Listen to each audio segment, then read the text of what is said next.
Hello everyone, in this video I will show you how to use the TTCoin network app. First, open the TTCoin network app on your mobile device. When the app opens, you'll see two options. You can tap on Get Started to learn more about how the app works, or tap on Skip from the top right corner to straight to the login screen. Now tap on Google Login and select the Google account you want to use for signing in. Once logged in, tap on Start and you'll see a mining timer begin on your screen, showing that your mining session has started.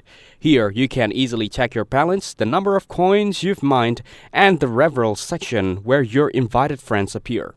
Next, tap on Settings. In this section, you'll find options like turning notifications on or off, checking how much cache is used, and viewing the app version you're currently running. It's a good idea to keep the app updated to make sure your mining runs smoothly. After that, go back and tap on Wallet. There is Wallet, you'll see your total TTCoin balance. You can also enter your TTCoin wallet address here to withdraw your mined coins safely. Make sure to double check the address before confirming the withdrawal so your coins go to the right place. Then tap on Reference. In this section, you'll find your unique invitation code. You can share this code with friends to invite them to the app. You'll earn 100 TC for every successful referral, and your friend will also get some TTCoin as a welcome bonus. Finally, go to Profile section to check your account information, mining stats, and overall activity. Thanks for watching. Don't forget to like and subscribe for more videos like this.